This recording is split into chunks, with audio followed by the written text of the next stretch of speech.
South ఇండియాలోనే అతి తక్కువ ధరలకి రత్నాలనందించే ఏకైక సంస్థ 6JVR. కానీ బాగా నేను ఎంకరేజ్ చేసిన హీరో అంటే సందీప్ అన్న.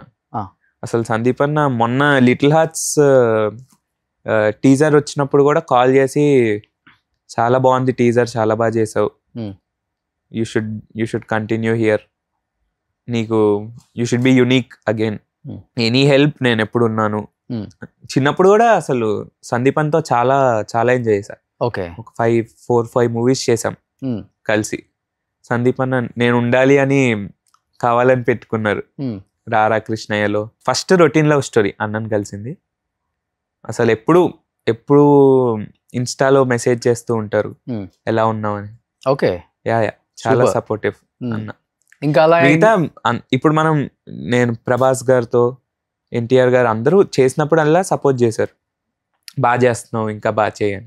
ఓకే, ఎన్టీఆర్ గారితో గుర్తున్నాయా మంచి లొకేషన్లో ఏమన్నా మంచి ఫన్నీ సిచ్యువేషన్స్? ఎన్టీఆర్ గారితో జస్ట్ కలవడం ఎలా ఉన్నారు అని అంటే, ఎందుకంటే బాద్షాలో మొత్తం బ్రహ్మానందం గారితోనే ఉంటుంది కదా ఆ ఫ్యామిలీ అదంతా. కానీ మొత్తం ఫ్యామిలీ సీక్వెన్స్ సీక్వెన్స్ అంటే ఇప్పుడు అంతమంది ఉంటే మనం వెళ్ళి మాట్లాడితే బాగోదు కదా. కానీ పిల్లలతో ఈజీగా ఉంటది కదా యాక్సెస్. రామయ్య వస్తావయ్య అప్పుడు కొంచెం మాట్లాడాను, అప్పుడు బుగ్గలు గిల్లి కొంచెం ఆడుకున్నారు. ఓకే, బాగా ఏడిపించేవాళ్ళంట? అంత లేదు, గిల్లేవారు కానీ చాలా బాగా మాట్లాడేవారు. అరే బాగా చేస్తున్నారో, నువ్వు సూపర్ చేస్తున్నావురా అనేవారు. ఓకే, పర్టికులర్ గా నీకు బాగా నచ్చిన హీరో ఎవరు నిఖిల్? నాకు అందరు ఇష్టం. ఓకే, వర్క్ చేసిన వాళ్ళ వర్క్ చేయని వాళ్ళు కూడా ఎవరైనా. అంటే ఇప్పుడు మాది ఎలా ఉంటుందంటే 1 వీక్ ఈ సినిమా రిలీజ్ అవుతుందంటే ఆ సినిమా పైన ఫుల్ హైప్. ఓకే, అలా ఉంటుంది. ప్రతి హీరో ఇష్టం. ఏమో ఫేవరెట్ హీరో ఎప్పుడు చిన్నప్పటి నుంచి నాకు ఫేవరెట్ హీరో అంటూ ఎవరు లేరు, అందరు ఫేవరెట్. కానీ నీకేమో మొబైల్ అయినప్పుడు ఇండస్ట్రీకి వచ్చి అందరు హీరోస్ తో ఆల్మోస్ట్ యాక్ట్ చేసేసి మంచి పేరు తెచ్చుకొని నంది సైమా అవన్నీ తెచ్చుకుందాం. బాగా ఇండస్ట్రీ లోకి వచ్చే టైంకి నీ దగ్గర అప్పటికి నీకు మొబైల్ లేదు కదా? అవును, ఏం లేదు. ఇప్పుడు కాంటాక్ట్స్ కానీ లేకపోతే వాళ్ళని అప్రోచ్ అవ్వాలన్నా కానీ ఎవరిది లేదు. నేను చిన్నప్పుడు మీతో యాక్ట్ చేశానని చెప్పుకోవాలి, అవునవును, ఆ సినిమాలో నేనే చేసిందని చెప్పుకోవాలి. ఇప్పుడు ఐడెంటిటీ మిస్ అయిపోయింది. అవును, ఇప్పుడు భరత్ అంటే చిన్నప్పుడు కొంచెం పెద్ద అయినాక కూడా ఒకేలాగా ఉన్నాడు. అవును, పెద్ద చేంజ్ లేదు, బొద్దుగా ఉన్నా అలానే ఉన్నాడు. అవును, కానీ నువ్వు చాలా చేంజ్ అయిపోయావు. అవును, గడ్డాలు మీసాలు వచ్చాయి. నేనే నీ రీల్ చూసి గుర్తుపట్ల, కింద ఫోటో పెట్టి ఈ అబ్బాయి ఆ అబ్బాయి అనుకున్నా. అవును, అది తగ్గాను కదా, ఫేస్ షేప్ మారిపోయాను కొంచెం. అవును, ఏమో ఇంకా వస్తుంది. ఈ సినిమా రిలీజ్ అయ్యాక చూస్తారు. ఓకే, లిటిల్ హార్ట్స్ రిలీజ్ అయ్యాక. కానీ సినిమానే ఫ్యాషన్, సినిమాలో నాకు సినిమా చాలా ఇష్టం. అంటే బేసికల్ గా ఇప్పుడు మనం చిన్నప్పటి నుంచి ఇది అలవాటు అయిపోయింది కదా, దాని తర్వాత థియేటర్లో చూసి మనం కూడా ఇలా చేయాలరా అంటే అక్కడ రిసెప్షన్ ఏదైతే వస్తుందో థియేటర్లో అరుస్తారు, మనకు కూడా అరిస్తే ఆ ఫీల్ ఎంత బాగుంటుంది. అలా స్టార్ట్ అయింది అంతే. బీటెక్ ఫస్ట్ ఇయర్ నుంచి ఫస్ట్ డేకి వెళ్ళినప్పుడు ఇంకా ఏం అరుస్తున్నారు అంటే, బయట సినిమా రిలీజ్ ముందు ఆ రష్ లో అరుచుకుంటూ, సినిమా రిలీజ్ అయ్యాక నవ్వుతూ, ఆ ఎంజాయ్మెంట్ మన కోసం చేస్తే ఎంత బాగుంటుంది. 200% చాలా బాగుంటుంది, కిక్ వేరేది. అలా స్టార్ట్ అయింది. ఇంకా ఇంట్లో నేను మళ్ళీ చేస్తాను అలా చెప్పి. కానీ బీటెక్ అయిపోయింది ఇప్పుడు? BTech gold medal, distinction. ఓ, అంటే మంచి బాగా క్లవర్, ఇంటెలిజెంట్. అంతేం లేదు. క్యాంపస్ సెలక్షన్స్ లో ఏ కంపెనీ వచ్చింది మరి? కూర్చోలేదు, అదే ఇటు వెళ్దామని. 1 కోటి రూపాయలు ప్యాకేజ్ వచ్చినా గానీ సినిమాలే చేయాలని వదులుకొని వచ్చేసాడు అన్నారు ఎవరు? లేదు నేను కూర్చోలేదు అసలు, లేదు. కానీ వచ్చినాయి. నేను కూర్చోలేదు అసలు, నేను అసలు ప్లేస్మెంట్స్ లో కూర్చోలేదు. నేను ఈ లిటిల్ హార్ట్స్ ఏదైతే ఉందో ఇది 4th ఇయర్ చేసేటప్పుడు వచ్చింది. 4-2 చేసేటప్పుడు ఇంకిటే చేస్తూ వచ్చాను. అంటే ఇంట్లో కూడా టైం తీసుకో, ఇక్కడ చెయ్యి అన్నారు. దాని తర్వాత అప్పుడు చూద్దాం. ఇంట్లో వాళ్ళు ఫుల్ గ్రీన్ సిగ్నల్. ఫుల్ చిన్నప్పటి నుంచి చాలా సపోర్టివ్. డాడీ, మమ్మీ, అమ్మ అయితే డాడీ, అమ్మ కొంచెం అల్లరి చేస్తావు అది చూసుకో అంటుంది, కానీ డాడీ ఫుల్ సపోర్టివ్. అన్న చాలా సపోర్టివ్. అల్లరి అంటే ఎలాంటి అల్లరి ఎక్కువ చేస్తావు?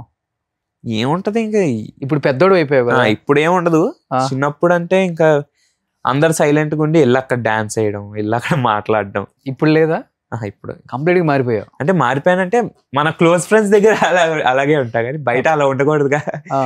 అలా ఉంటే ఏంటి వీడు ఇలా ఉన్నాడు అని అంటారు. ఏ కాలేజ్ లో చదివావు బీటెక్? గోకరాజ్ రంగరాజ్. ఓ, డిస్టింక్షన్ లో పాస్ అయ్యి మంచి ఇంటెలిజెంట్ అయినా కానీ సినిమా ఇండస్ట్రీకే రావాలని. ఇంటెలిజెంట్ కాదు, బట్ సినిమా చాలా ఇష్టం నాకు.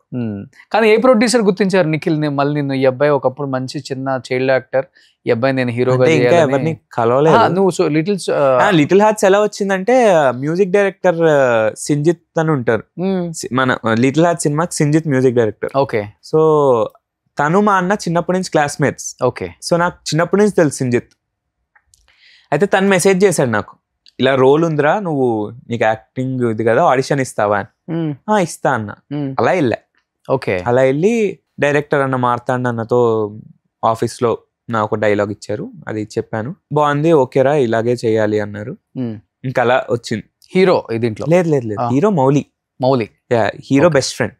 కానీ ఎలా నువ్వు హీరో అవుదామన్నా లేకపోతే మంచి సపోర్టింగ్ క్యారెక్టర్ అయినా ఓకేనా, లేకపోతే కామెడీ చేద్దామన్నా? కామెడీ చాలా ఇంట్రెస్ట్, హీరో అది ఇంకా అనుకోలేదు. అంటే వస్తే ఇంకా టైం ఉంటుంది, ఇంకా కష్టపడాలి దానికి.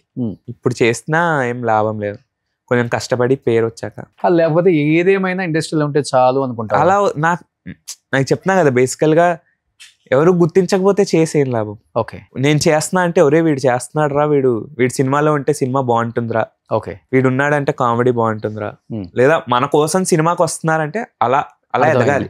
ఓకే. ఒక 10 మంది ఇక్కడ స్టార్ట్ అయితే మనం ఇంకా లైఫ్ లాంగ్ గుర్తుపెట్టుకోవాలి. అది ఏం ఫస్ట్ టైం మొన్న స్టేజ్ మీదకి వచ్చావు చాలా ఇయర్స్ తర్వాత, ఒకసారిగా మైక్ పట్టుకొని మిగతా వాళ్ళ ఇప్పుడు లైమ్ లైట్ లో ఉన్న వాళ్ళ రియాక్షన్ ఏంటి వాడు పిల్లగాడు ఈ అబ్బాయా? అవునవును. అసలు లోపలికి వెళ్ళినప్పుడు ఎవరు గుర్తుపట్టలేదు, అది చెప్పాక బ్రో నువ్వా బ్రో అసలు గుర్తుపట్టలేకపోయాము అంటే థ్యాంక్ యూ. అంటే ఐఎమ్ వెరీ గ్రేట్ఫుల్ బేసికల్ గా. వాళ్ళు ఇంకా నన్ను గుర్తుపెట్టుకుని, చిన్నప్పుడు ఎప్పుడో 10 years అయిపోయింది కదా నేను చేసి, అయినా గుర్తుపెట్టుకున్నారు. గణేష్ వచ్చి సుమారు ఒక 16 years అయిపోయింది ఇప్పుడు, 2009 అంటే. అయినా డీల్స్ లో పెట్టి బ్రో నువ్వా సూపర్. అనిల్ రావుపూడి వీళ్ళంతా షాక్ అయి ఉంటారు. వాళ్ళు అన్నారు కదా నువ్వేంట్రా గుర్తుపట్టలేకపోయాము అని. ఓకే. న్యూస్ ఆర్టికల్స్ కూడా చాలా వచ్చాయి, చదివాను. అవును, అది అయిపోయిన తర్వాత ఫస్ట్ ఇంటర్వ్యూ ఇదే కదా. ఇప్పుడు బాగా వెళ్తావు ఇంకా చూడాలి. సో డైరెక్టర్స్ ఆ స్పీచ్ తర్వాత విన్న వాళ్ళు చాలా మంది ఉంటారు కదా, ఎవరన్నా టచ్ లోకి రావడం? ఎవరు లేరు. అంటే అసలు ఎవరు చిన్నప్పుడు కూడా ఎవరిని అడగలేదు నంబర్లు అవేమి. అంటే మమ్మీ చాలా, అంటే ఆల్ క్రెడిట్ మమ్మీకే. ఏం చేసినా అసలు అలా అడగకూడదు, తప్పు. ఓకే. అసలు ఎప్పుడూ అడగనివ్వలేదు. మనం వెళ్ళి ఫోన్ తీసుకుని అడిగేస్తే మనం చిన్నపిల్లలం కదా, అలా అల్లర్లో అడిగేస్తే ఇస్తారు. కానీ మమ్మీ అసలు తప్పు నాన్న, అసలు అలా ఎప్పుడు అడగకూడదు, వాళ్ళు అడగకూడదు అన్నారా, ఓకే అన్న.